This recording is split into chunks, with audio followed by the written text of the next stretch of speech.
Hello guys and welcome to this video. Today I will show with you how to contact Impact customer support. So guys, go to official website as you can see here. If you have account, just click sign up with your account and this is best.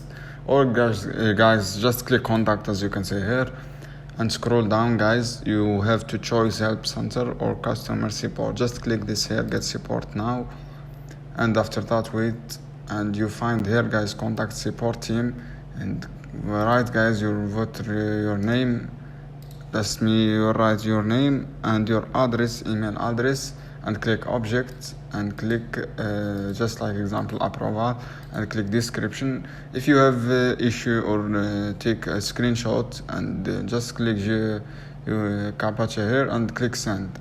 This is one guys, and then you can chat with the support with bots. As you can see here, we have a good support guys, and this is how you can do. I hope this video for you. Then don't forget to subscribe and like and share this video for more content.